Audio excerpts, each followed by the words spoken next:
Em nome do Pai, do Filho e do Espírito Santo. Amém. Ave Maria, cheia de graça, o Senhor é convosco. Bendita sois vós entre as mulheres e bendito é o fruto do vosso ventre, Jesus. Santa Maria, Mãe de Deus, rogai por nós, pecadores, agora e na hora de nossa morte. Amém. Vinde, Espírito Santo, enchei os corações dos vossos fiéis e acendei neles o fogo do vosso amor. Enviai vosso Espírito e tudo será criado, e renovareis a face da terra. Oremos. Ó Deus, que instruíste os corações dos vossos fiéis com a luz do Espírito Santo, fazei que apreciemos retamente todas as coisas segundo o mesmo Espírito e gozemos sempre da sua consolação, por Cristo Senhor nosso. Amém. Em nome do Pai, do Filho e do Espírito Santo. Amém. Então, gente, hoje nós começamos a nossa aula 18. Eu nem acredito que a gente já está na aula 18, né? E estamos chegando no fim da primeira parte do catecismo, que é a profissão da fé cristã. Nós hoje vamos ver do número 946 até o número 975 do catecismo, né? Então, nós vamos ver praticamente 30 números do catecismo, que, na verdade, é fantástico, porque essa nossa aula de hoje vai falar sobre a comunhão dos santos e a relação de Maria com a igreja, né? Então, isso é muito legal, por isso nós vamos começar, como sempre que estamos começando, né?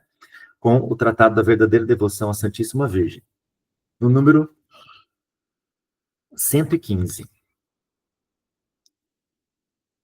Há muitas práticas interiores da verdadeira devoção à Santíssima Virgem. As principais são, abreviadamente, as seguintes: honrá-la como a digna Mãe de Deus, com o culto de hiperdúlia, isto é, estimá-la e honrá-la sobre todos os outros santos, como a obra-prima da graça e a primeira depois de Jesus Cristo, verdadeiro Deus e verdadeiro homem. Honrá-la como a digna Mãe de Deus, com culto de hiperdúlia, isto é, estimá-la e honrá-la sobre todos os outros santos, como a obra-prima da graça e a primeira depois de Jesus Cristo, verdadeiro Deus e verdadeiro homem.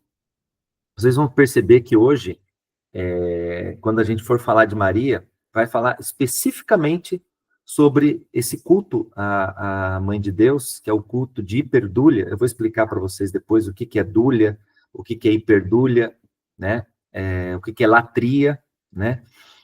Mas vejam que São Luís Maria de Grignon de Montfort escreveu muito tempo antes do catecismo, né? E vocês vão ver que, como o catecismo é a compilação de toda essa herança que nós temos, depósito da fé, que tem como um dos seus elementos a contribuição dos santos, né? Mas vamos lá, gente. Hoje nós vamos começar, então, com a comunhão dos santos, que é o parágrafo 5º aqui do catecismo,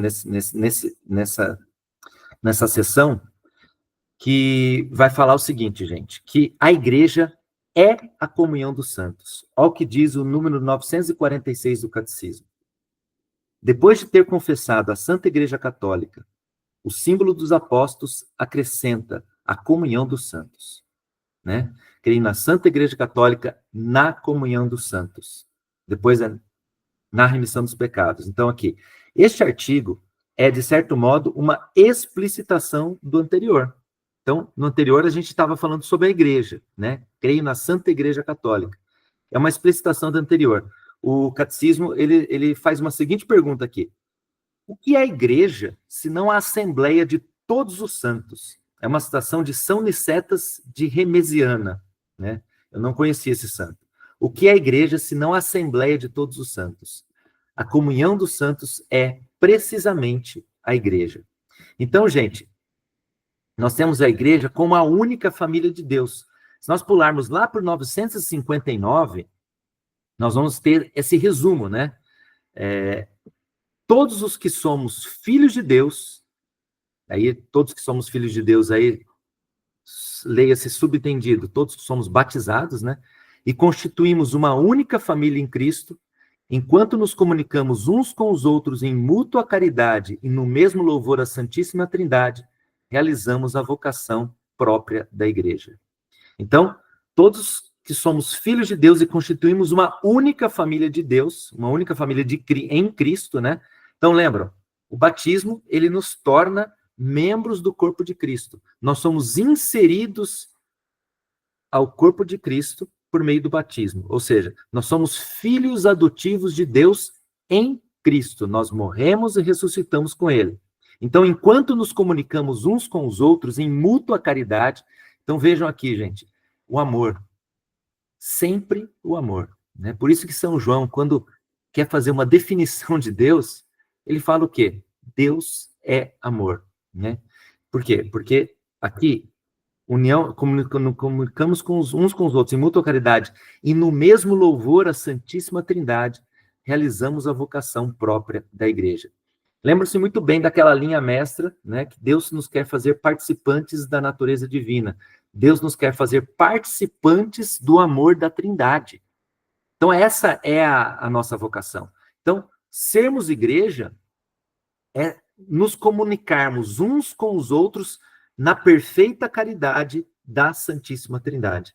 Então, é viver aqui, já na Terra, essa união, né? Que nós viveremos plenamente no céu. É muito bonito isso, é muito bonito. Olha o que diz o 947. Uma vez que todos os crentes formam um só corpo, o bem de uns é comunicado aos outros. Então, existe a comunhão dos bens. Assim, é preciso crer que existe na igreja a comunhão dos bens. No entanto, o membro mais importante é Cristo, por ser cabeça. Assim, o bem de Cristo é comunicado a todos os membros, e essa comunicação se faz por meio dos sacramentos da igreja. Vejam, gente, lembram que eu falei algumas formações atrás que a igreja é a continuação da encarnação de nosso Senhor Jesus Cristo, e que o Espírito Santo nos é comunicado por meio dos sacramentos, né? Então, aqui, o bem de Cristo é comunicado a todos os membros e essa comunicação se faz por meio dos sacramentos da igreja. Então, os 7 sacramentos da igreja nos comunicam o quê? Os bens de Cristo, o Espírito Santo, aquilo que nos faz viver como igreja. E olha, continuando 947. Como esta igreja é governada por um só e mesmo Espírito, todos os bens que ela recebeu transformam-se necessariamente em um fundo comum. Todos os bens que a igreja recebeu, né, transformam-se necessariamente em um fundo comum. Por quê? Todos nós, gente, isso é um mistério muito grande e muito maravilhoso, né? Todos nós, ao sermos batizados, nos tornamos templos do Espírito Santo.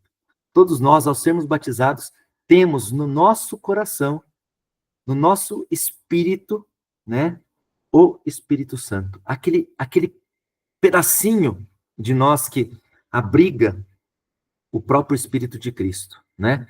O Espírito Santo, então, está presente em cada um de nós. E todos os bens que vêm para cada membro do corpo, cada membro do corpo espalha-se para todo o corpo, porque é o mesmo Espírito Santo. Existe um fundo comum. E o evangelho do dia de hoje, né? Hoje, para quem vai assistir gravado, né? Hoje nós estamos no dia 9 de dezembro. O evangelho do dia de hoje fala especificamente de uma prova dessa comunhão dos bens, né? O evangelho do dia de hoje fala dos amigos daquele homem paralítico, que levam o paralítico para cima da casa, eles abrem o espaço do telhado e descem esse paralítico para o meio da sala onde Jesus está, rodeado de pessoas. E percebam nesse evangelho que o paralítico não pede nada. Quem pede para ele são os seus amigos. Então vejam um mistério que é comunicado. A palavra de Deus nos mostra muito disso, né, gente? A palavra de Deus nos fala muito intimamente, né? Por quê? Vejam nesse caso que Jesus, ele olhou para a fé de quem? Dos amigos daquele paralítico. E ele deu uma graça das maiores graças. Porque antes de curar o corpo daquele paralítico, que Jesus fez o quê? Os teus pecados estão perdoados. Vejam que pela nossa intercessão, pela comunhão, pela amizade que nós temos em Cristo, A nossa oração pode transformar completamente a vida de outra pessoa. Por isso que muitas vezes, né, não adianta a gente brigar. Por exemplo, dentro de uma família, né, a mãe que quer obrigar o filho a seguir Jesus Cristo, a fazer. Não adianta brigar. Adianta o quê? Dobrar o joelho. Por quê? Porque esses dias eu vi uma pregação do padre José Augusto, da Canção Nova, ele falando isso. Ele falando que nós temos que dobrar o joelho, porque ao dobrarmos o nosso joelho e pedirmos a intervenção de Deus para a conversão de um ente querido, não vai ser nós, fisicamente, a nossa palavra, que vai converter esse ente querido, mas Deus vai providenciar. Deus vai providenciar uma pessoa que vai trazer a palavra para o nosso ente querido, e ele vai ser movido pelo Espírito Santo para conversão. Então vejam que maravilha, né, gente? Então a nossa oração, a nossa comunhão, todos os bens que nós temos e recebemos por meio dos sacramentos, então toda a Santa Missa que nós participamos, todo o santo sacrifício da missa que nós, naquele momento do ofertório, colocamos no altar a nossa vida, as nossas preocupações, os nossos familiares, os nossos amigos, tudo aquilo, por meio de um mistério muito grande, Deus recebe, né? E faz o quê? E transforma. E transforma porque o Espírito Santo, ele age. Como Jesus disse para Nicodemos, o vento sopra aonde quer, né? O vento sopra aonde quer. Já não sabe para onde vem nem para onde vai. De onde vem nem para onde vai. Assim acontece com aquele que nasceu do Espírito.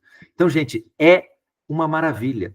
Quando a gente entra nessa meditação, esse parágrafo 947 daria para a gente ficar a nossa formação inteira de hoje só meditando sobre ele. Mas vamos continuar, por quê?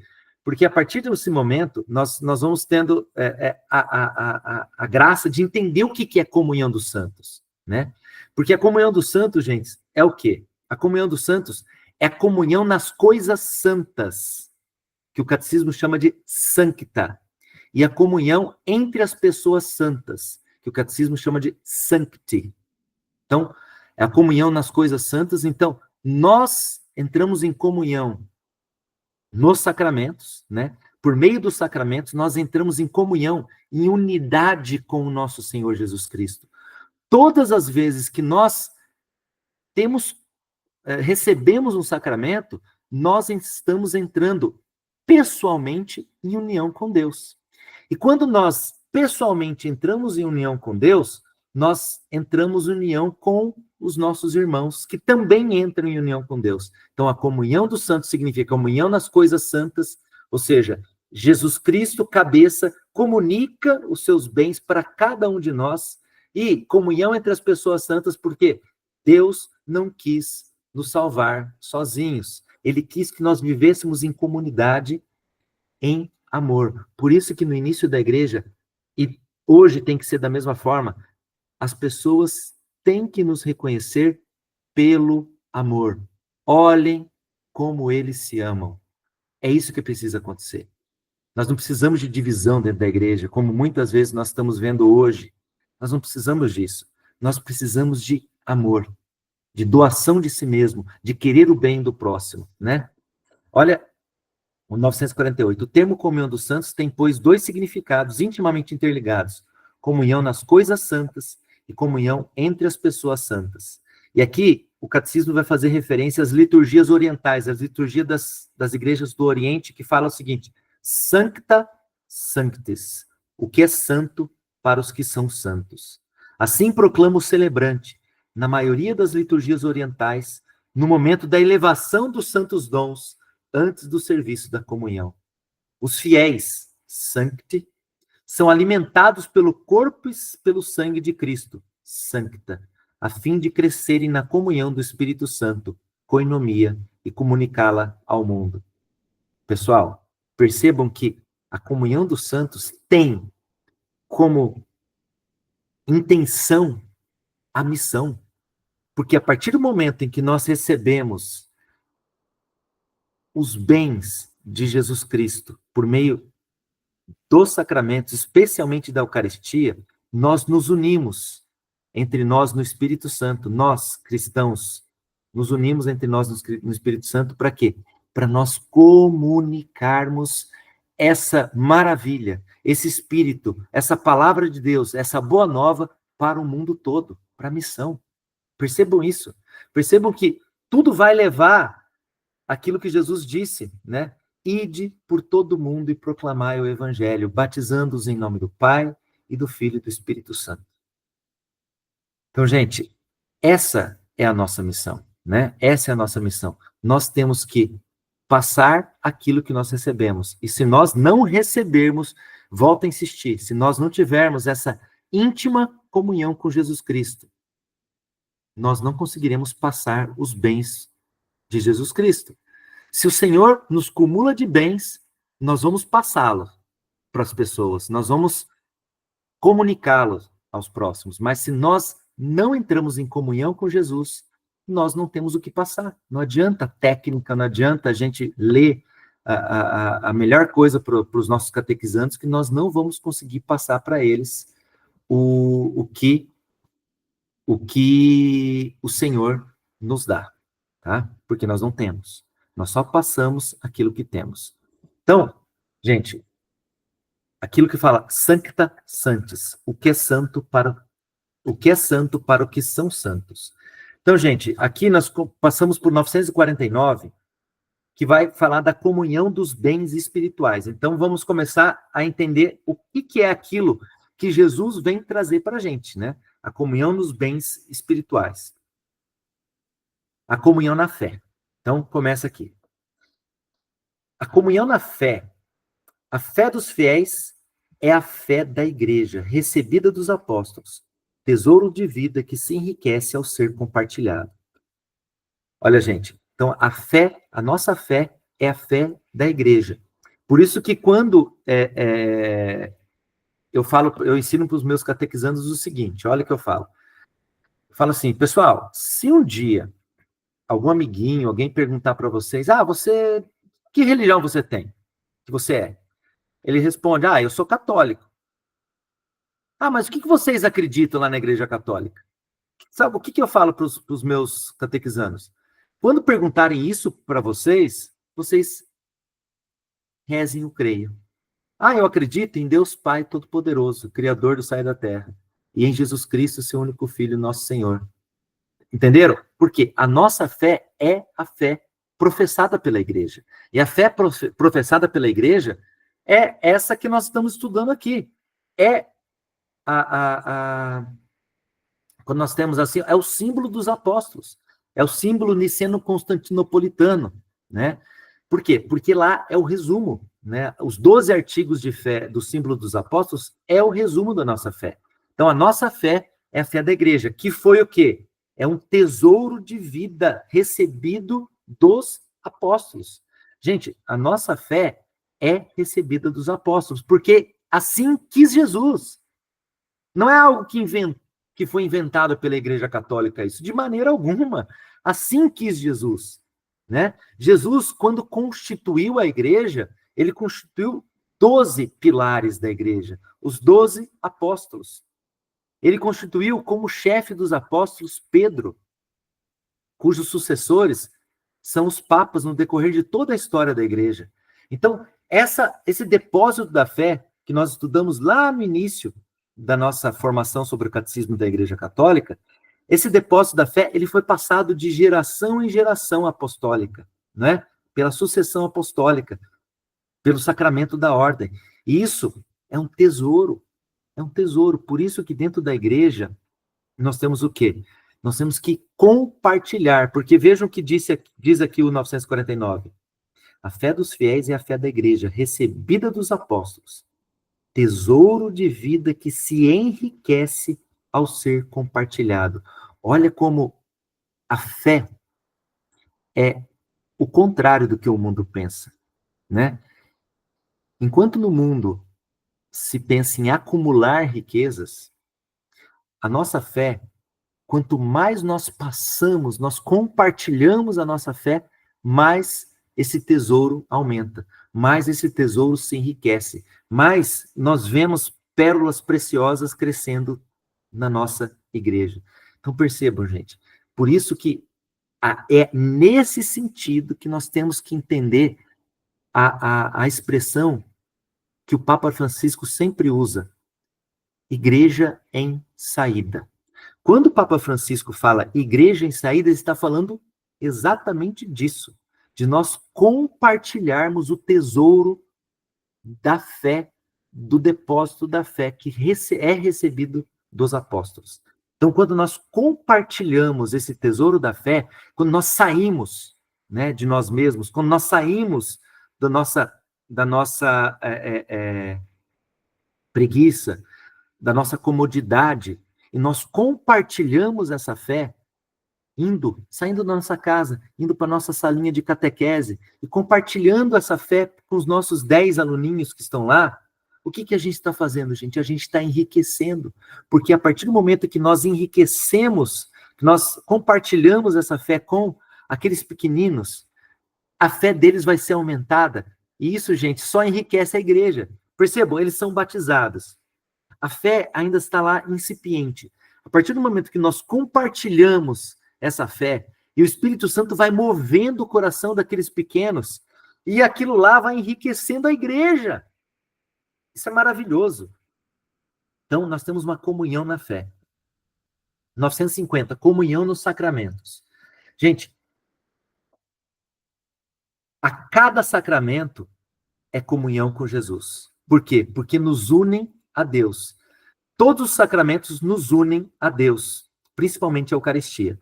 Olha o que diz 950, que eu vou ter que ler inteiro para nós entendermos isso aqui.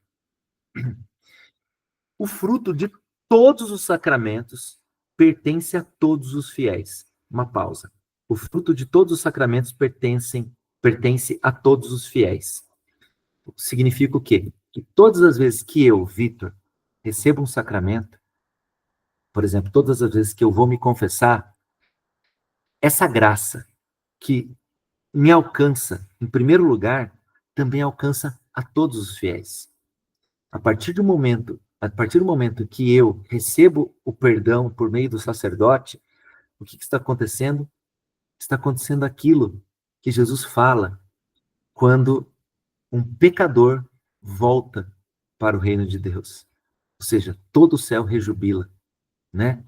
Está acontecendo da mesma forma quando aquela mulher que perdeu a moeda, ela, depois que encontra a moeda perdida, ela faz uma festa com as suas amigas.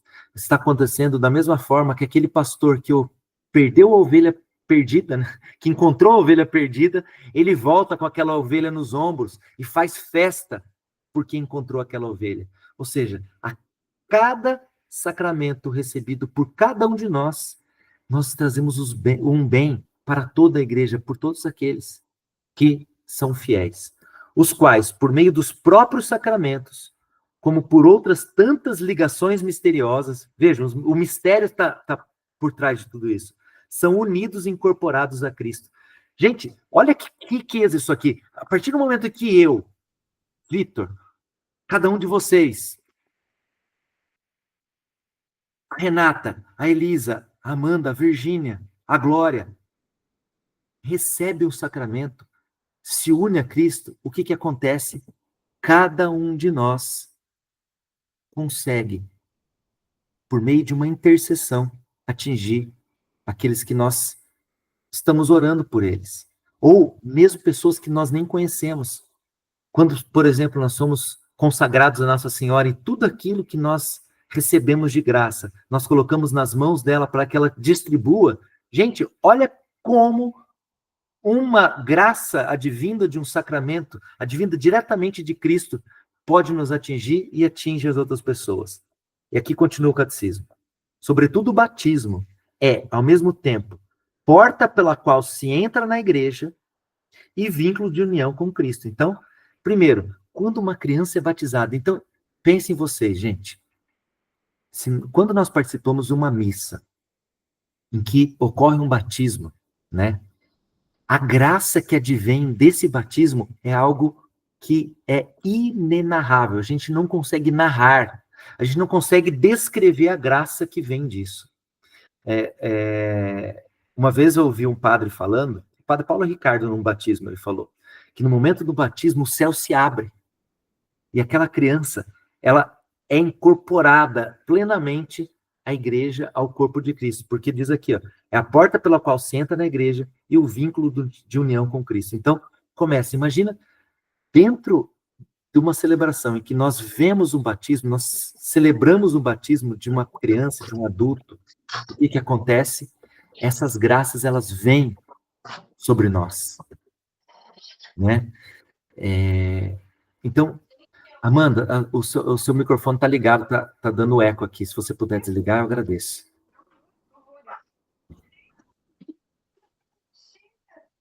Então, gente, vamos lá. Amanda, eu acho que... consegui. Obrigado. Então, gente, o que acontece? A comunhão dos santos é a comunhão realizada pelos sacramentos. Se vocês puderem grifar isso aqui no catecismo de vocês, a comunhão dos santos é a comunhão realizada pelos sacramentos.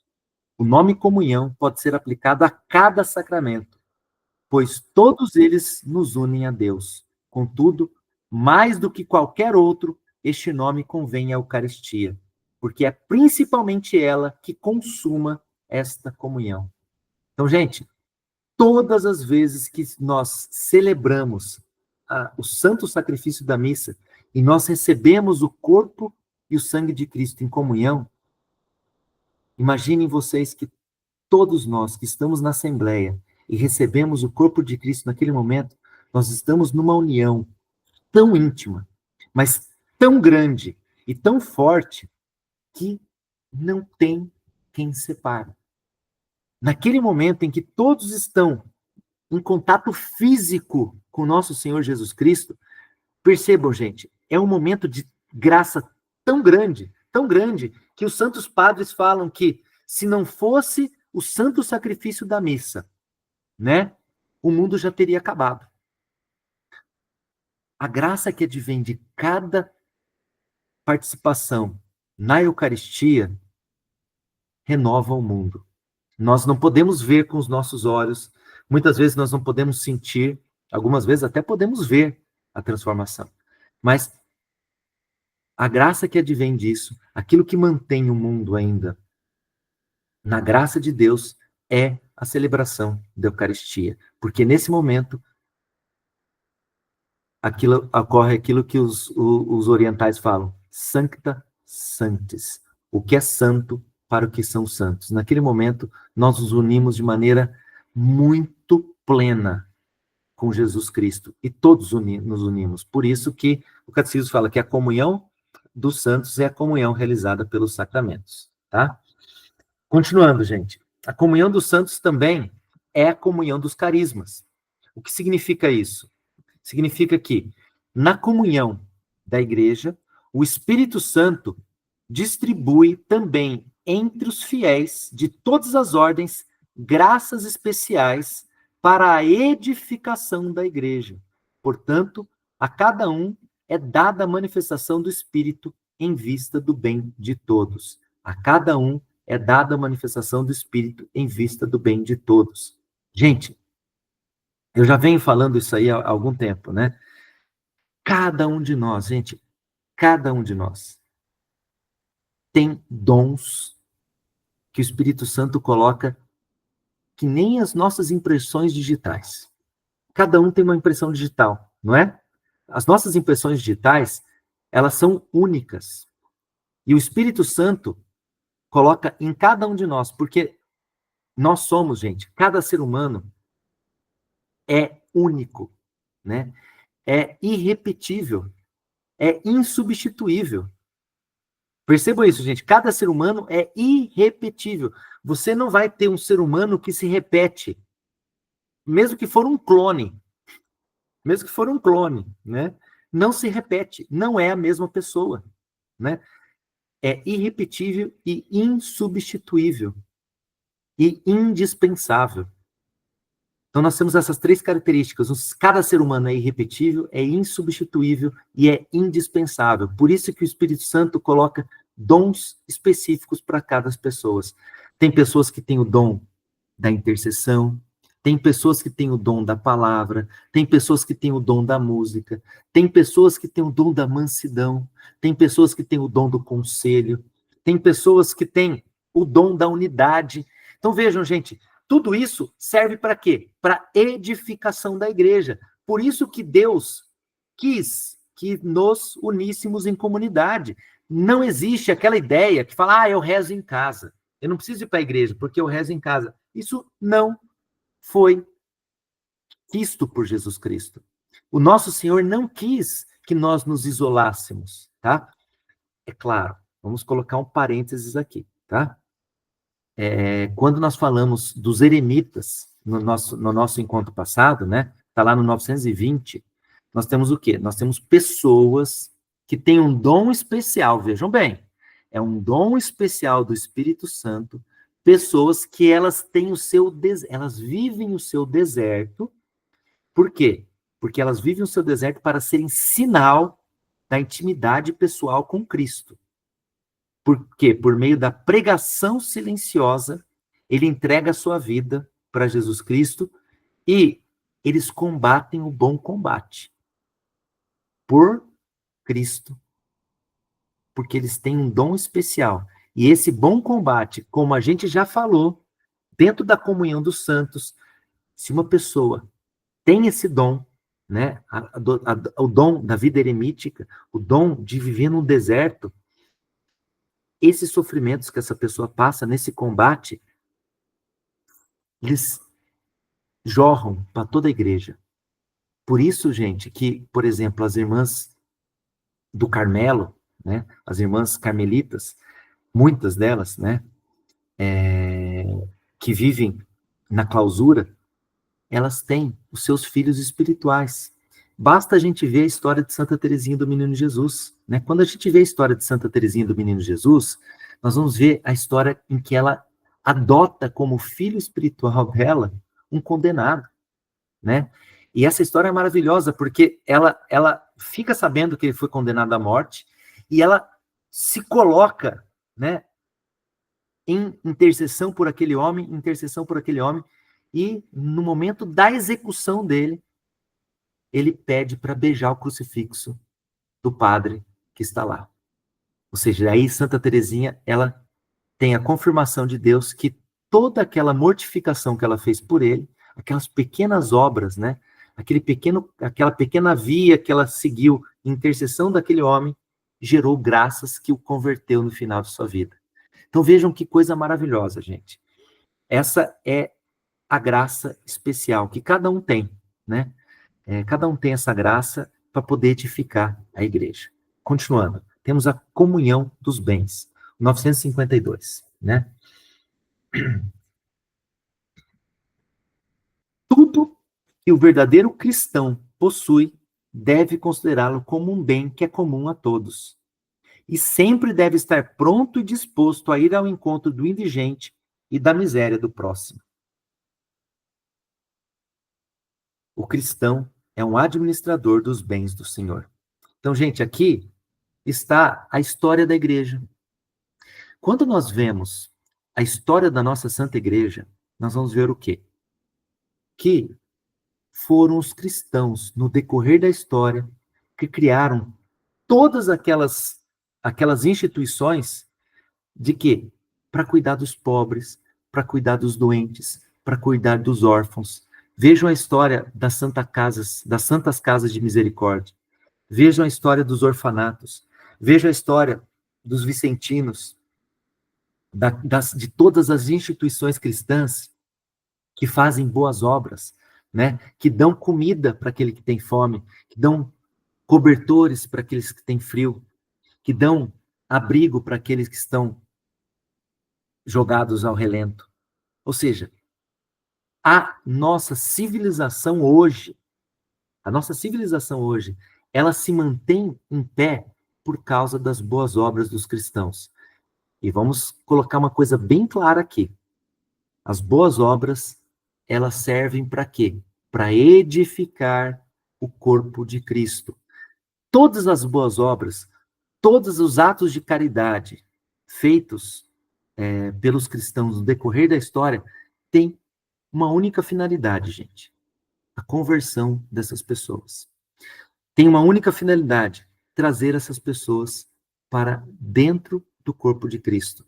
Porque, como diz o próprio São Tiago, apóstolo, na sua carta, ele fala o seguinte, que ele fala que não adianta você pregar o evangelho para uma pessoa que está passando fome e você não dar comida para ela. A pregação é vã. Então, assim, os nossos atos de caridade não são atos de caridade de uma ONG, por exemplo, de uma ONG. Uma ONG secular, que não tem ligação com a igreja, eles vão fazer um ato de caridade que, na verdade, não é bem um ato de caridade. Porque o ato de caridade visa, acima de tudo, o quê?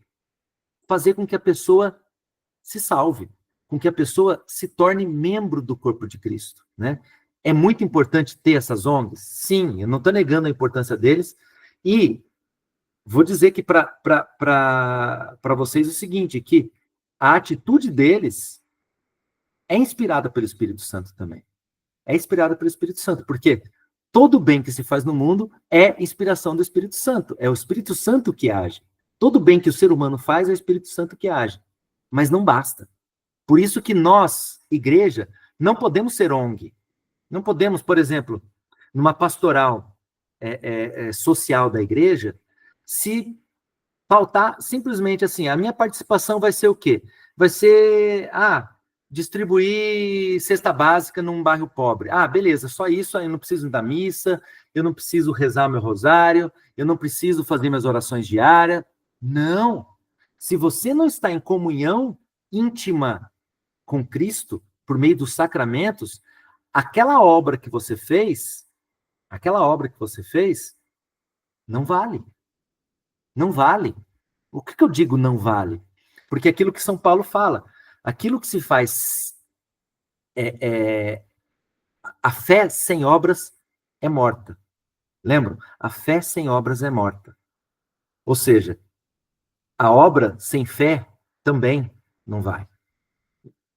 É uma estrada de mão dupla. A fé sem obras é morta, e as obras precisam da fé. Porque a partir desse momento, nós estamos levando não só o alimento material para a pessoa, nós estamos levando aquilo que ela mais precisa, que é o alimento espiritual. É aquele alimento que o une ao corpo de Cristo, tá bom? Continuando aqui, a comunhão da caridade. 953. Na comunhão dos santos, ninguém de nós vive e ninguém morre para si mesmo. Então, a comunhão da caridade é a doação de si mesmo, né, gente? Se um membro sofre, sofrem com ele. Se um membro é honrado, todos os membros se regozijam com ele. Vós todos sois o corpo de Cristo, e individualmente sois membro desse corpo. Essa é uma citação de São Paulo aos Coríntios. Continuando São Paulo aos Coríntios. O amor não é interesseiro. O menor de nossos atos praticado na caridade irradia em benefício de todos nesta solidariedade com todos os homens, vivos ou mortos, que se funda na comunhão dos santos. Vou continuar, porque isso é a continuidade daquilo que eu acabei de falar, da comunhão dos bens. O menor de nossos atos praticado na caridade irradia em benefício de todos nesta solidariedade com todos os homens, vivos ou mortos, que se funda na comunhão dos santos. Lembra que eu falei?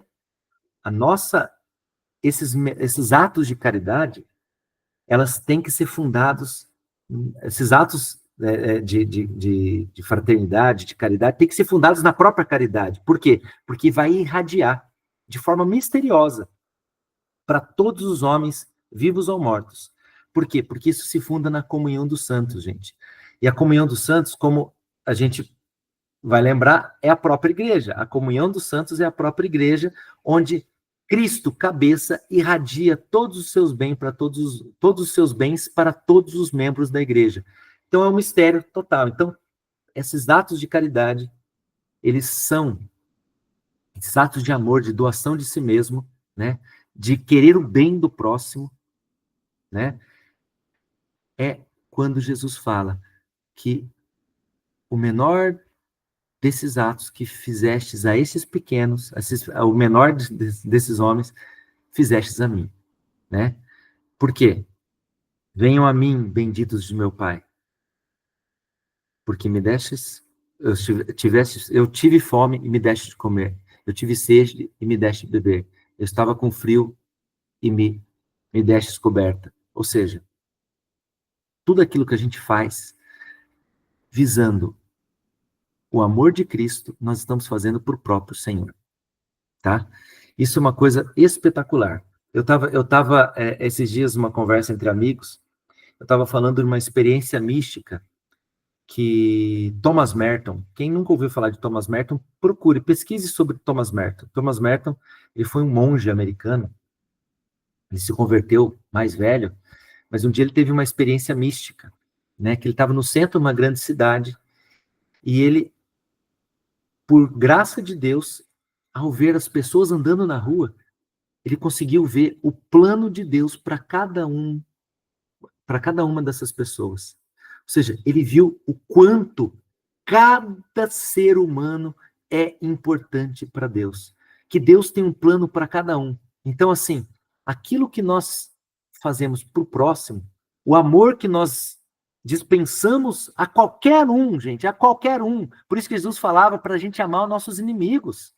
Então, quando nós rezamos pelo nosso inimigo, quando nós rezamos por aquele que nos odeia, que muitas vezes, infelizmente, nós odiamos também, quando nós rezamos por essa pessoa, o que está acontecendo?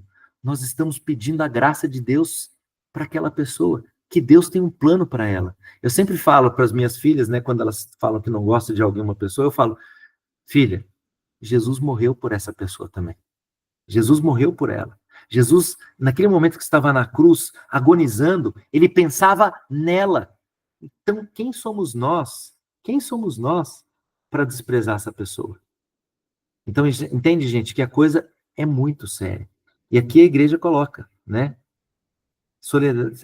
Nessa solidariedade com todos os homens, vivos ou mortos, mesmo aqueles que não foram incorporados ao corpo de Cristo ainda, né? Por isso que nós falamos até pouco tempo atrás o quê?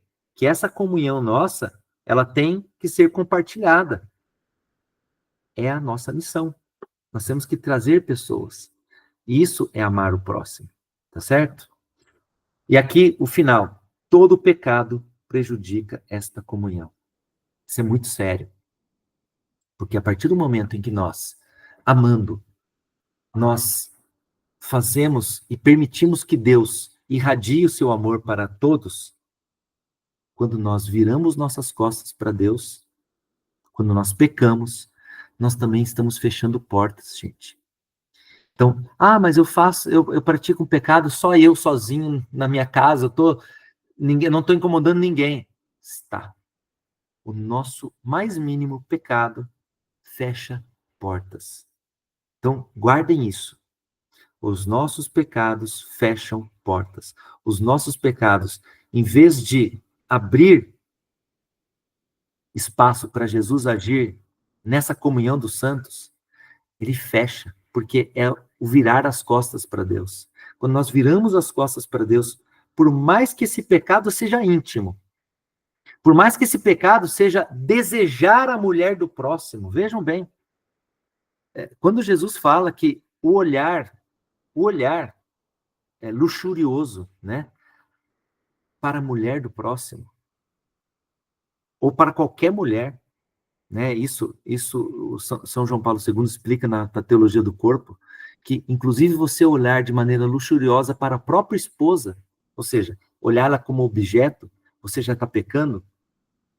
Você não está olhando ela como pessoa digna de ser amada, para você se doar a si mesmo.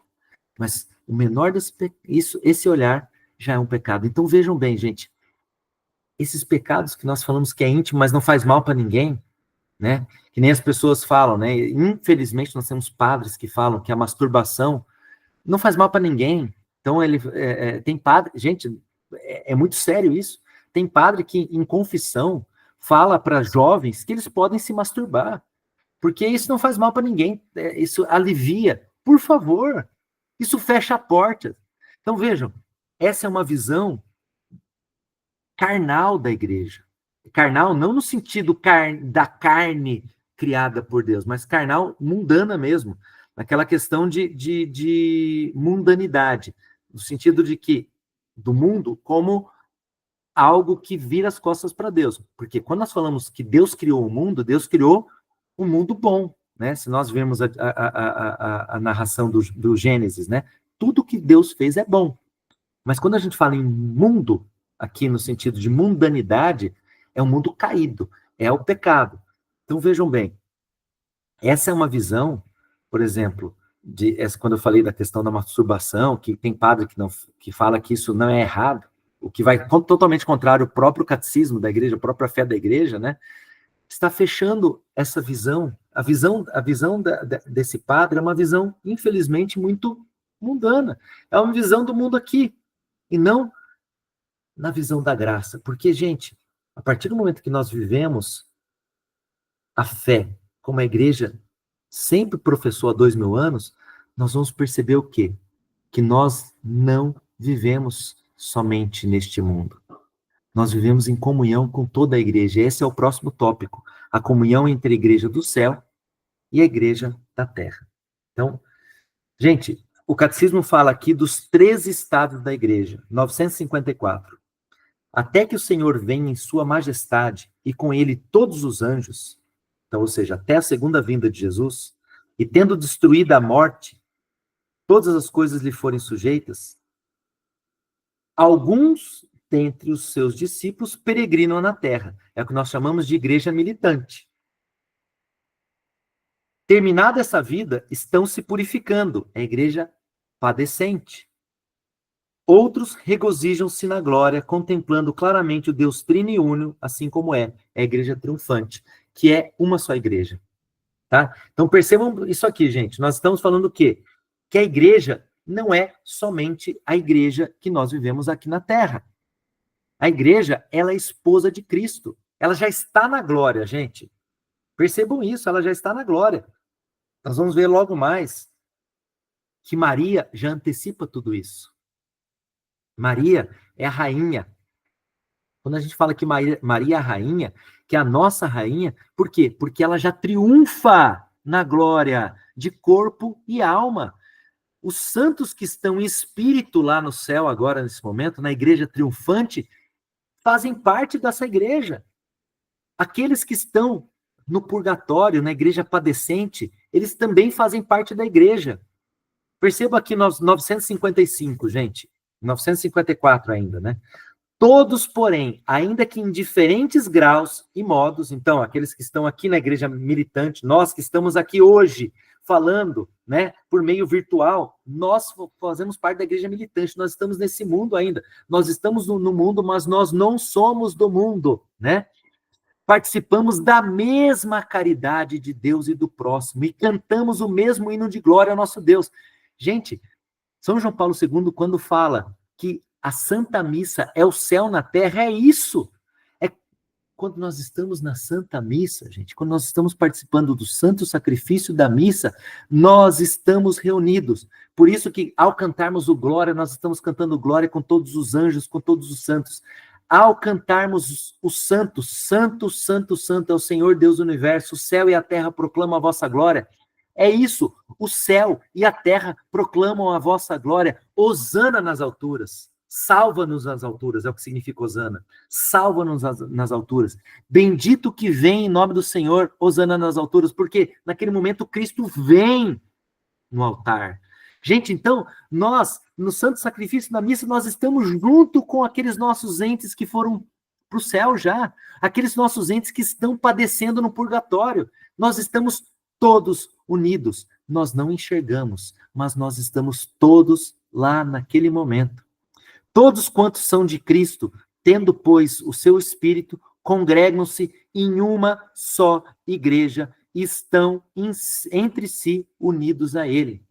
Por isso que eu falo, gente, a igreja está aqui nos ensinando o quê, gente? Que nós não perdemos a comunhão com aqueles que faleceram. 955. A união dos que estão na terra com os irmãos que descansam na paz de Cristo, de maneira alguma é interrompida. Vou repetir, gente. A união dos que estão na terra com os irmãos que descansam na paz de Cristo, de maneira alguma é interrompida. Pelo contrário, segundo a fé perene da igreja, se vê fortalecida pela comunicação dos bens espirituais. Segundo a fé perene da igreja, se vê fortalecida pela comunicação dos bens espirituais. Gente, na Santa Missa, nós, ao olharmos para aquela hóstia santa consagrada nas mãos do sacerdote, quando o padre levanta aquela hóstia, quando nós olhamos para aquela hóstia, nós podemos falar e podemos professar que os nossos entes queridos, todos aqueles que faleceram, todos aqueles que estão na igreja padecente, no purgatório, e todos aqueles que estão na igreja triunfante no céu, estão olhando para o mesmo Senhor. Então, olha que coisa maravilhosa. Quando nós estamos diante do Santíssimo Sacramento, nós estamos diante do céu. Nós estamos diante do purgatório, nós estamos na igreja, nós estamos unidos a todos aqueles que estão já junto de Deus. Naquele momento, gente, estamos todos juntos. E no momento que nós estamos em oração pessoal, no momento que nós recebemos um sacramento, por exemplo, o sacramento da reconciliação, naquele momento, quando a nossa união com Cristo, nós também sentimos os nossos entes queridos. Por quê? Porque eles já se uniram a Cristo. Tá certo? Então, isso é maravilhoso. Aí nós começamos a entender a intercessão dos santos. Olha o que diz 956. Pelo fato de os habitantes do céu, estarem unidos mais intimamente com Cristo, consolidam com mais firmeza na santidade toda a igreja. Eles não deixam de interceder por nós ao Pai, apresentando os méritos que alcançaram na terra pelo único mediador de Deus e dos homens, Cristo Jesus. Por conseguinte, pela fraterna solicitude deles, nossa fraqueza recebe o mais valioso auxílio. Então vejam bem, gente, quando nós estamos falando então dessa igreja triunfante, e os santos que já estão intimamente ligados com Cristo, gente, percebam, os santos, eles estão já estão com a visão beatífica de Deus. Eles estão intimamente ligados com Cristo. Ainda não plenamente, por quê? Porque falta a ressurreição dos seus corpos ainda. Ainda não há uma plena intimidade, vamos dizer. Eles estão unidos intimamente com Cristo, as suas almas estão unidas intimamente com Cristo, mas ainda não os seus corpos. A única que já está unida plenamente com Cristo é Maria, né? Então, vejam, mas essa união íntima, eles já têm a visão beatífica, eles lá no céu, eles já apresentam os méritos que eles alcançaram aqui na terra por Cristo ao Pai. E aí eles consolidam com mais firmeza na santidade toda a igreja. Quando nós temos um santo de devoção, quando nós sempre pedimos para esse santo de devoção a intercessão pela nossa família, pela nossa vida, pelas nossas dificuldades, por tudo aquilo que nós estamos passando, pelas doenças, nós estamos fazendo o quê, gente? Esse santo que está intimamente ligado a Cristo, ele tem essa intimidade com Jesus, essa proximidade com Jesus, que é tão grande, que ele alcança para nós as graças de Cristo. Eles apresentam todos os méritos terrestres, toda a vida heróica que eles tiveram aqui na Terra. Tudo aquilo eles apresentam para Jesus naquele momento, em nosso favor. Gente, é maravilhoso ser católico. É maravilhoso ser católico porque nós não adoramos os santos. Não, são os nossos irmãos que estão intimamente unidos com Jesus. Nós honramos a eles de uma forma tão grande que nós pedimos, São Padre Pio, por favor, roga por mim. Eu não tenho essa intimidade com Jesus, eu não tenho essa fé tão grande com Jesus. roga por mim, peça a Jesus por mim. Por quê? Porque nesse momento, Jesus vai agir por intermédio desse santo. É maravilhoso ser católico, gente. Olha aqui que diz 957. A comunhão com os santos. Veneramos a memória dos habitantes do céu, não somente a título de exemplo. Ou seja, nós temos o exemplo da vida de São Padre Pio, Santa Teresinha do Menino Jesus, dos pais de Santa Teresinha do Menino Jesus, né? São Luís e Santa Zélia Martin, né? O exemplo daqueles dois que são é um exemplo maravilhoso. Seus filhos todos praticamente, né? Todos foram religiosos. Assim, de uma maravilha tão grande, né? Então, não somente a título de exemplo, o fazemos ainda mais para corroborar a união de toda a igreja no espírito pelo exercício da caridade fraterna. Então, nós temos a nossa comunhão com os santos de devoção, com todos os santos. Por quê? Porque isso aumenta a união de toda a igreja no espírito, porque nós unimos em amor, né? Assim como a comunhão entre os cristãos da terra nos aproxima de Cristo, da mesma forma, o consórcio com os santos nos une a Cristo. Gente, se Jesus nos fez, né? Lembra agora, cada carisma do Espírito Santo, né? Cada um tem um dom especial, uma graça especial para a edificação da igreja. Se nós aqui na Terra, nos unindo, nós aumentamos a nossa proximidade com Cristo, imagina a nossa união com os santos. Ela vai nos unir a Cristo. Vai nos unir a Cristo. Do qual, como de sua fonte e cabeça, procede toda a graça e a vida do próprio povo de Deus. E aqui eu volto para o 956, quando nós temos duas citações aqui de São Domingos e Santa Teresinha do Menino Jesus. São Domingos ele fala o seguinte: não choreis, serei mais útil para vós após a minha morte e vos ajudarei mais eficazmente do que durante a minha vida. E como Santa Teresinha falou, né? Passarei o meu céu fazendo bem na terra. Gente, depois da morte de Santa Teresinha, os milagres foram tantos e foram tão abundantes que não demorou quase nada para sua canonização. Porque aquela pequena freira, aquela pequena carmelita que fazia o seu pequeno caminho, a sua pequena via, em pequenos atos de amor, após a sua morte, ela acumulou, por meio de seu oferecimento a Jesus, ao Pai, por meio de Cristo, né?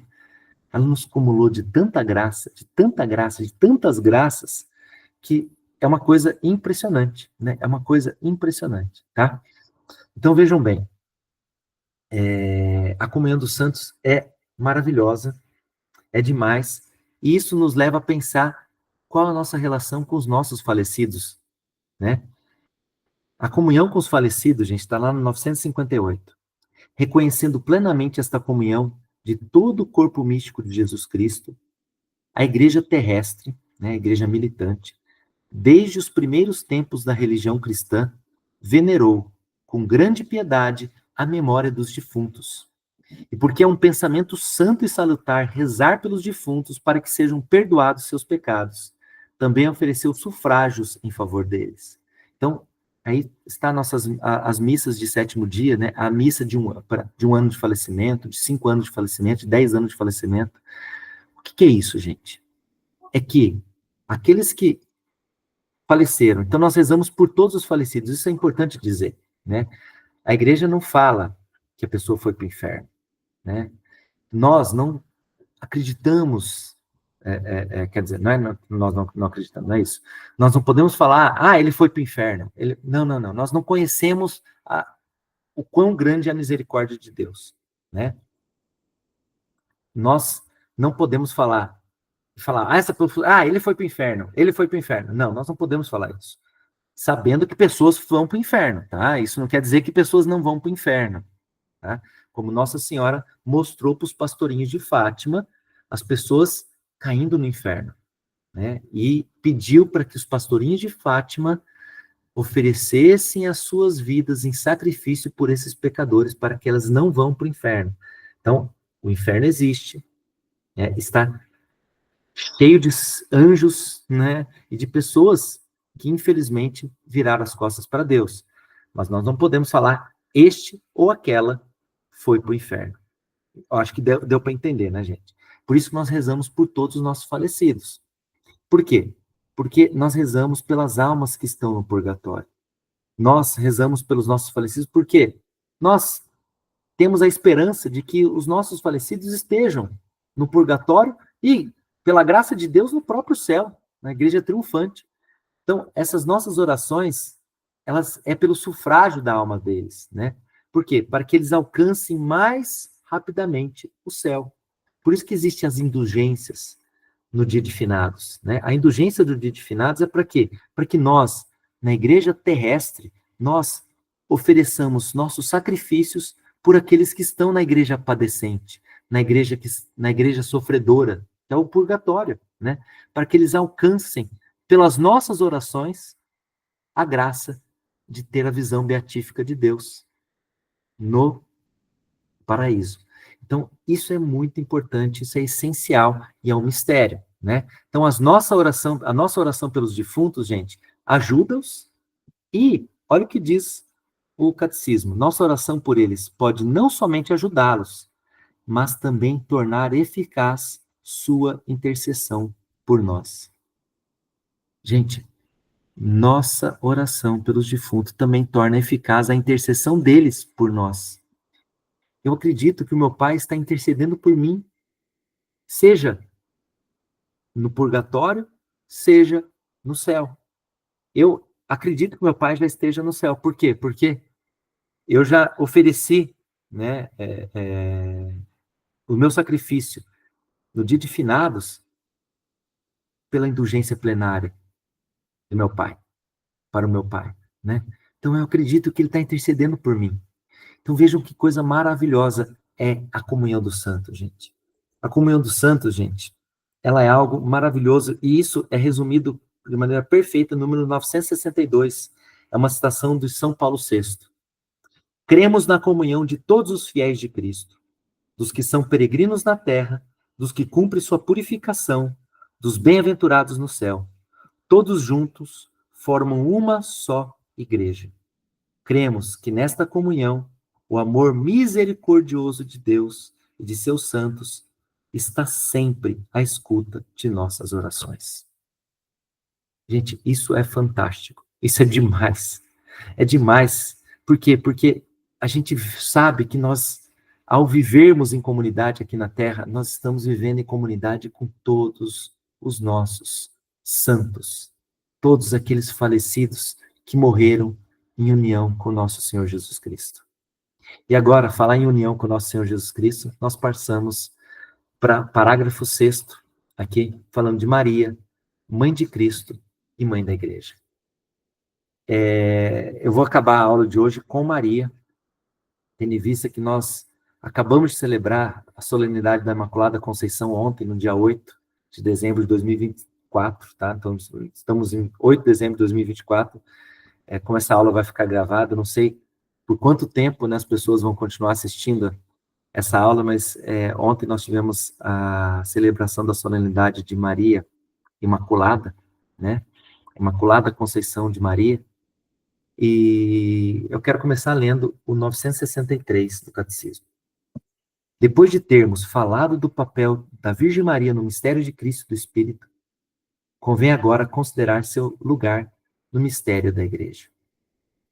Com efeito, a Virgem Maria é reconhecida e honrada como verdadeira Mãe de Deus e do Redentor, Mãe de Cristo. Ela também, verdadeiramente, Mãe dos membros de Cristo, Mãe da Igreja, porque cooperou pela caridade para que, na Igreja, nascessem os fiéis que são os membros desta cabeça. Maria é Mãe de Cristo e também Mãe da Igreja. Cristo, cabeça, mãe de seus membros. Não tem como Maria ser mãe da cabeça e não ser mãe dos membros. Seria uma aberração. Seria uma aberração Maria ser mãe de Cristo, mãe de Deus, Theotokos, né? Que é o termo grego que a gente já estudou. sem ser mãe dos seus membros. Então, continuando aqui, gente, 964. O papel de Maria para com a igreja é inseparável de sua união com Cristo. Então, a relação de Maria com a igreja, gente, é inseparável da união de Maria com Cristo. Maria é tão unida a seu filho quanto ela é com a igreja, tá?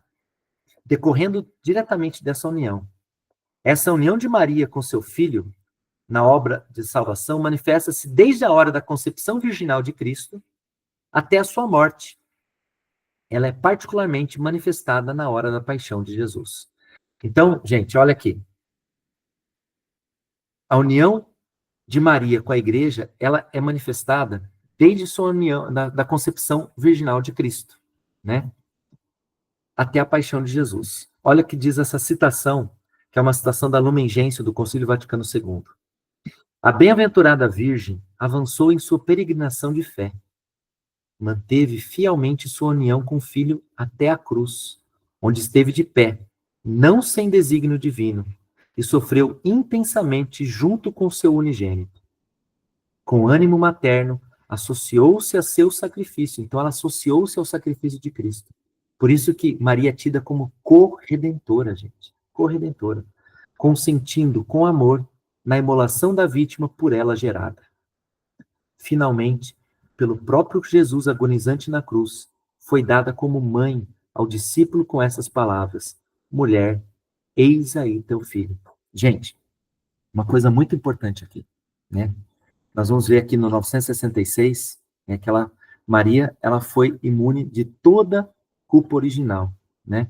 E que ela permaneceu virgem antes, durante e após o parto. É sempre Virgem Maria, coisa que a gente já estudou.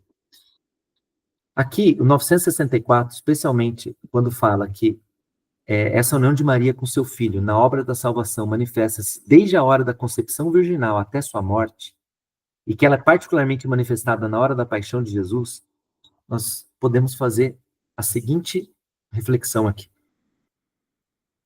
Pessoal, Maria não sofreu as dores do parto.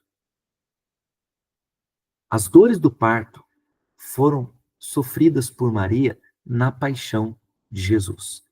Por quê? Vejam bem. Eu vou abrir aqui para vocês o livro do Gênesis, capítulo 3, versículo 16.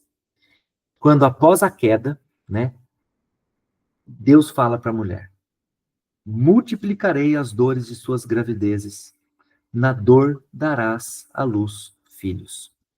Então, a dor do parto é uma consequência do pecado original.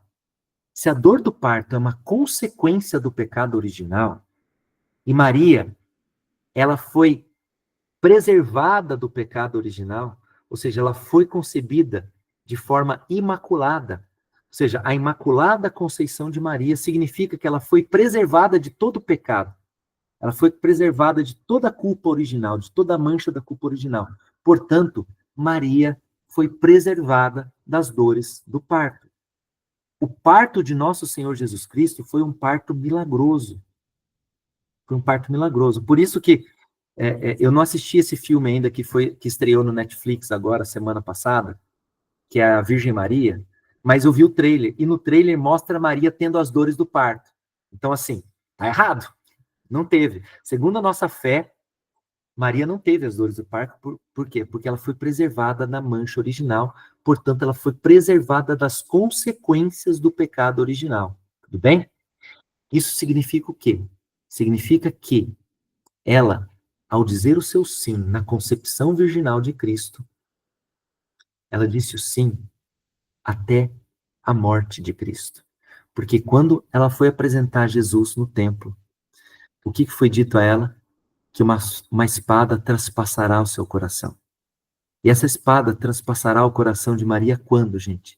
Quando ela, embaixo da cruz, ela une-se ao sacrifício de Jesus. Gente, Maria, ela disse sim ao receber Jesus em seu ventre, onde no ventre de Maria houve a união entre o céu e a terra. No ventre de Maria, o céu e a terra se uniram novamente, né? Onde o útero de Maria é a Arca da Aliança. Maria é chamada da Arca da Aliança, né? O útero de Maria é onde o ventre de Maria, né? O útero de Maria ocorre a remissão, né? Começa o processo de remissão de todos os nossos pecados, porque aquilo que Jesus não assumiu, ele não redimiu. Então, a partir daí, ele assume a nossa humanidade. A partir desse momento, desse sim, dessa coisa maravilhosa que acontece, Maria, ela vai e passa por o quê? Ela passa por um processo juntamente com seu filho, até dizer o sim embaixo da cruz. Maria é a nova Eva. Maria, sendo a nova Eva, ela, diante do lenho da cruz, diante da árvore da cruz, diante daquela árvore da cruz, Eva, ela estava diante de uma árvore também, a árvore do conhecimento do bem e do mal. E ela disse não a Deus. Maria, sendo a nova Eva, e diante da árvore do lenho da cruz, ela, juntamente com o novo Adão, ela diz sim à vontade de Deus. E isso gera as dores do parto de Maria. Por quê, gente? Porque naquele momento, essas dores do parto de Maria geram os filhos da igreja. Gera a própria igreja. É o que diz aqui. Finalmente, pelo próprio Jesus agonizante na cruz, foi dada como mãe ao discípulo com essas palavras: mulher, eis aí teu filho. O discípulo amado que estava aos pés da cruz juntamente com Jesus, juntamente com Maria, foi dada pelo próprio Cristo para ele como mãe. Mulher, eis aí teu filho. Filho, eis aí a tua mãe. Esse é o parto. Essas foram as dores do parto de Maria, porque ela, nesse momento, ela gerou os filhos da igreja juntamente com Cristo. Tá certo, gente? Por isso que a igreja ainda não tem o dogma da corredenção, mas a igreja, ela, desde sempre, coloca Maria como corredentora, né? Nesse momento em que ela gera os filhos de Deus também. Por isso que é por meio de Maria que nós chegamos até Jesus. Isso é maravilhoso, isso é demais. E somente contemplando esse mistério, nós vemos o quanto Maria, essa criatura mais perfeita que Deus criou, quanto Maria, ela nos leva até o seu filho Jesus, tá? E após a ascensão, gente, Maria continua, por quê? Ela assistiu à igreja nascente. Olha o que diz 965. Após a ascensão de seu filho, Maria assistiu com suas orações à igreja nascente. Reunida com os apóstolos e algumas mulheres, vemos Maria pedindo, também ela, com suas orações, o dom do Espírito, o qual, na anunciação, a tinha coberto com sua sombra. Então, Maria já era plena do Espírito, já era plena de graça. E nesse momento, ela pede, juntamente com os apóstolos, juntamente com os discípulos de Jesus, o dom do Espírito para quê? Para que naquele momento, no dia de Pentecostes, a igreja se manifestasse ao mundo. Maria é a mãe da igreja. Tá certo? Também, gente, na sua assunção, a Imaculada Virgem, preservada imune de toda mancha da culpa original, terminado o curso da vida terrestre, foi assunto em corpo e alma à glória celeste. Foi assunto em corpo e alma à glória celeste.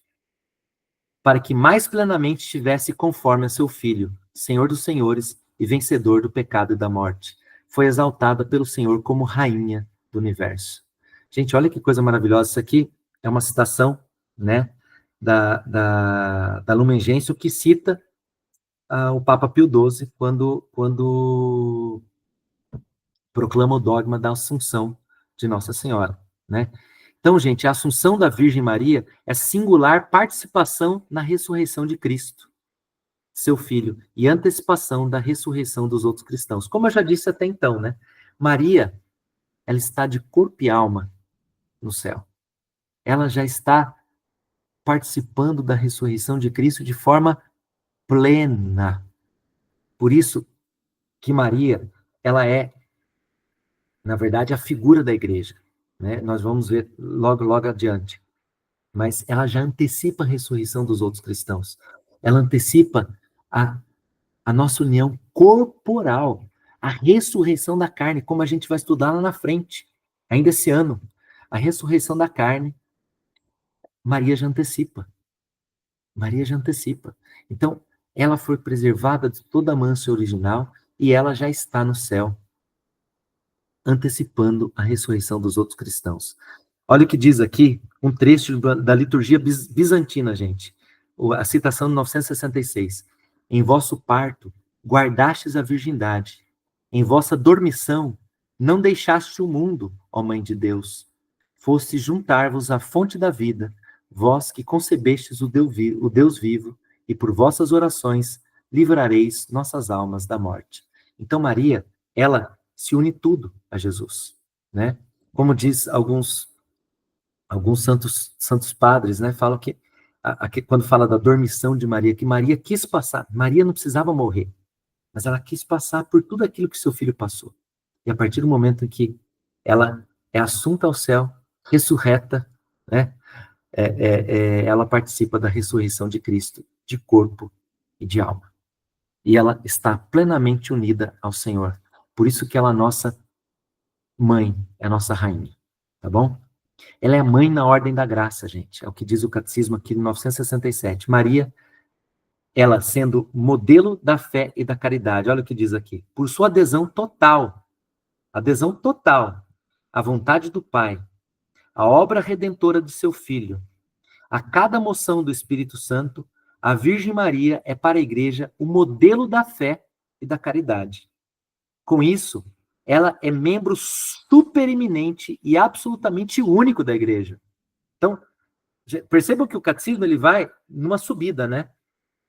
Ele vai mostrando a base da fé e vai mostrando aqui por que Maria é membro supereminente e absolutamente único da Igreja. Porque ela é a única que está de corpo e alma plenamente unida a Cristo. Coisa que nós somente teremos com a segunda vinda de Jesus. Só com a segunda vinda de Jesus. Nem o mais santo dos santos, né? Como o São José, por exemplo, né? Que a gente tem um culto especial a São José também, diferente dos outros santos. São José está unido a Cristo de alma. Tanto é que existe uma santa, né?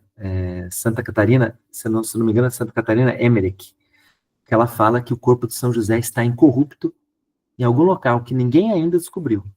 E que, no momento da segunda vinda de Jesus, São José vai ter a ressurreição de São José junto com os demais, mas o corpo dele está incorrupto, mas a alma dele está lá no céu.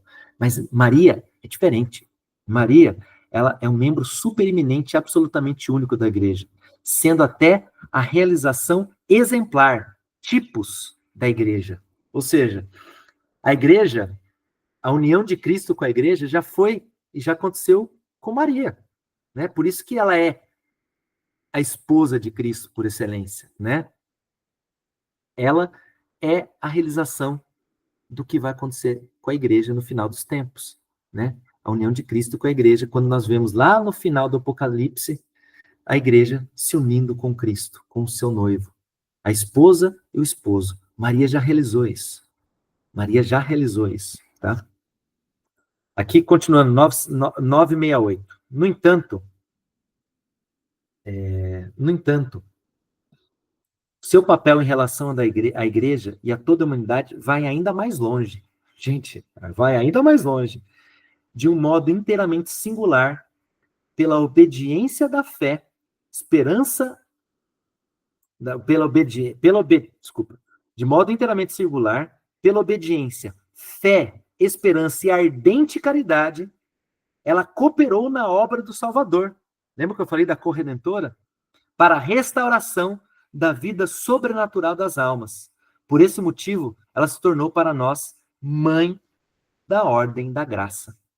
Olha, gente, Maria é a mãe na ordem da graça, porque ela cooperou na obra do Salvador. Então, eu vou remeter vocês aqui ao número 964, novamente, naquela citação que fala que ela associou-se ao sacrifício de Jesus, tá bom?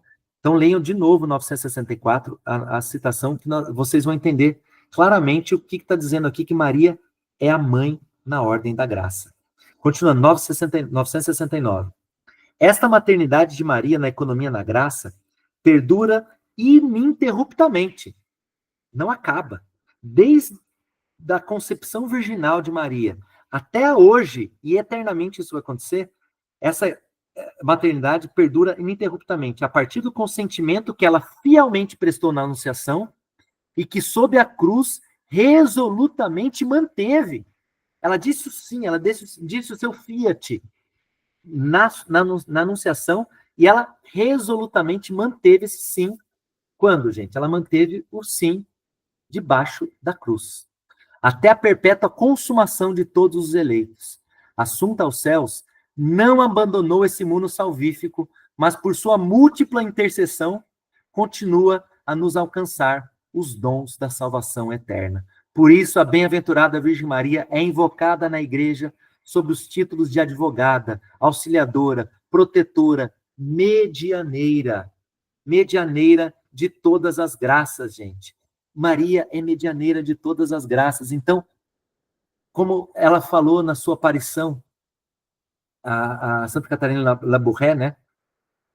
Santa Catarina Labouré, Nossa Senhora das Graças, que ela está com suas mãos estendidas, e Santa Catarina olha que alguns dos anéis, Maria que está cheia de anéis, e desses anéis vem aquelas luzes de graça, mas alguns anéis estão apagados. E Santa Catarina pergunta, mas mãe, por que estão apagados esses anéis? Ela fala, minha filha, é porque não me pedem. Porque não me pedem. Então, gente, peçamos a intercessão de Nossa Senhora, peçamos o auxílio nessa boa mãe, porque ela vai nos dar essas graças. Ela é medianeira de todas as graças.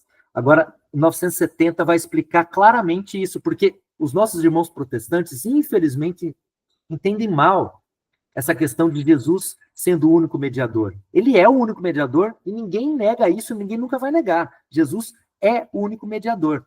Mas agora vamos entender como que Maria é a medianeira de todas as graças. Vamos lá, eu tenho que ler esse parágrafo 970 por inteiro, tá? A missão materna de Maria em favor dos homens, de modo algum, obscurece nem diminui a mediação única de Cristo. Gente, grifem isso no catecismo. A mediação única de Cristo. Ao contrário, mostra sua eficácia. Vamos entender isso.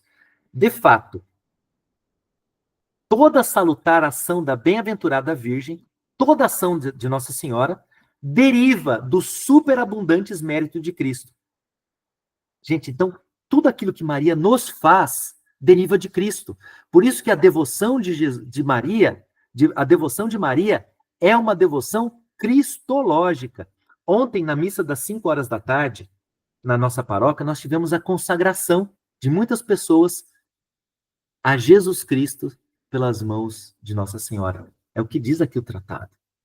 O tratado fala da consagração a Jesus Cristo pelas mãos de Nossa Senhora. Então percebam, gente, quando nós temos a nossa devoção a Nossa Senhora, essa é uma devoção extremamente cristológica, porque Maria, ela não quer nada para si mesma, ela quer tudo para o seu filho, gente.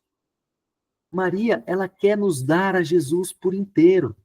Então, olha o que acontece aqui. Então, de fato, toda salutar ação da bem-aventurada Virgem deriva dos superabundantes méritos de Cristo. Apoia-se em sua mediação. Dela depende inteiramente e dela aufere toda a sua força. Jesus Cristo é o único mediador entre Deus e os homens. Jesus Cristo é o próprio Deus que se fez carne, que reuniu em si toda a humanidade. Por quê? É o sacrifício de Jesus que nos salva. Ponto. Repito, é o sacrifício de Jesus que nos salva. Ponto. Porém, o próprio Deus quis que a mais perfeita de suas criaturas, a toda formosa Maria, no rito antigo, fala assim, tota pulcra es Maria, toda formosa es Maria. Jesus quis que a toda formosa Maria dissesse o seu sim, representando toda a humanidade nesse momento também. Por isso que ela é medianeira de todas as graças. Continuando. Com efeito, nenhuma criatura jamais pode ser equiparada ao Verbo encarnado e redentor. Entretanto, da mesma forma que o sacerdócio de Cristo é participado de vários modos, seja pelos ministros, seja pelo povo fiel. Gente, quando nós falamos da hierarquia da igreja, quando nós falamos do sacerdócio, da ordenação, do sacramento da ordem, nós não falamos que o sacerdote, ele age in persona Christi? Sim. Jesus, ele quer agir por meio do sacerdote. É o sacerdote que, lá na Santa Missa, ao pronunciar as palavras da consagração, é por meio do sacerdote que Jesus Cristo age, que o Espírito Santo vem e faz o quê? Aquele pão não ser mais pão, aquele vinho não ser mais vinho, mas que sejam o corpo e o sangue de Cristo. Percebam que Deus quis fazer o quê? Com que os nossos padres, os nossos bispos, participassem do seu sacerdócio. Jesus Cristo é o único sacerdote. Nós participamos desse sacerdócio quando no Santo Sacrifício da Missa, eu já expliquei isso nas aulas anteriores, nós, no momento do ofertório, nós ofertamos a nossa vida, os nossos problemas, as nossas dificuldades, os nossos parentes, os nossos amigos, os nossos doentes, etc. Nós fazemos parte do sacerdócio. Então, da mesma forma que a indivisa bondade de Deus é realmente difundida nas criaturas de modos diversos, ou seja, a bondade de Deus também, aquilo que eu falei logo no início da nossa aula de hoje, por exemplo, quando as ONGs fazem boas obras, assim, a gente vê uma pessoa, mesmo que não é cristã, fazendo uma boa obra, a gente sabe que é o próprio Deus que está agindo lá. Por quê? Deus age, ele faz a sua bondade, que as criaturas participem da sua bondade. Aqui continua, gente. Assim também, a única mediação do Redentor, a única mediação de Cristo, não exclui. Antes, suscita nas criaturas diversificada cooperação que participa de uma única fonte. Então, gente, dá para entender por que Maria é medianeira de todas as graças. Por quê? A partir do momento em que ela é a criatura mais perfeita, é a criatura mais formosa, é a criatura que é mais bela, ela participa da mediação, da única mediação de Cristo junto ao Pai. Então, Maria, ela é medianeira de todas as graças de seu Filho. Tá bom? E por isso que nós temos o nosso culto a Maria, tá? O culto da Santíssima Virgem, gente, ele é um culto especial. Por que é um culto especial? Porque é aquilo que nós chamamos de culto que é diferente do culto de adoração ao Verbo encarnado, né? O culto a Maria é um culto diferente do culto de adoração ao Verbo encarnado. Nós chamamos de culto de hiperdúlia. Lembra? Eu até li no início da nossa aula de hoje uma parte do tratado, né? Por que hiperdúlia? Dúlia, em latim, gente, é de honrar. Significa honrar, né? Veneração. Então, é um hiperdúlia, é acima de dúlia. Todos os santos nós temos um culto de dúlia, de honra aos outros santos, né? A Maria, nós temos o culto de hiperdúlia. A São José, dizem alguns teólogos, falam que é um culto de protodúlia. É um pouco além, um pouco acima dos demais santos, né? Então, é um culto de hiperdúlia, né? Isto é, estimá-la e honrá-la sobre todos os outros santos, como a obra-prima da graça e a primeira depois de Jesus Cristo, verdadeiro Deus e verdadeiro homem. Ou seja, é um culto, nós temos que honrar Maria, mas antes de Jesus, né? Por quê? Porque aí nós temos um culto de latria. Latria significa adoração. Então, nós não adoramos Maria. Nós a honramos, nós a veneramos, nós adoramos ao Verbo encarnado, ao Espírito Santo e a Deus Pai. Olha o que diz aqui. Todas as gerações me chamarão bem-aventuradas. Todas as gerações me chamarão bem-aventurada. É o que diz no Evangelho de Lucas, capítulo 1, versículo 48. Estou lendo 971 do Catecismo. A piedade da igreja para com a Santíssima Virgem é intrínseca ao culto cristão. Gente, aqui eu quero lembrar vocês da mais antiga oração à Santíssima Virgem, que é aquela oração conhecida em latim assim, sub tuum presidium, a vossa proteção que recorremos. É aquela oração que remonta ao século III, gente. Olha o que diz a oração. A vossa proteção recorremos, Santa Mãe de Deus. Não desprezei as nossas súplicas em nossas necessidades, mas livrai-nos sempre de todos os perigos, ó Virgem gloriosa e bendita. A vossa proteção recorremos, Santa Mãe de Deus. Não desprezeis as nossas súplicas em nossas necessidades, mas livrai-nos sempre de todos os perigos, ó Virgem gloriosa e bendita. Gente, esse culto a Maria é antiquíssimo. Nas catacumbas nós temos imagens de Nossa Senhora. Desde os primeiros cristãos nós temos o culto a Nossa Senhora, né? A Santíssima Virgem é legitimamente honrada pela Igreja com um culto especial, o culto de Hiperdúlia. Com efeito, desde remotíssimos tempos, a bem-aventurada Virgem é venerada sob o título de Mãe de Deus, sob cuja proteção os fiéis refugiam-se suplicantes em todos os seus perigos e necessidades. É a oração que eu acabei de ler para vocês.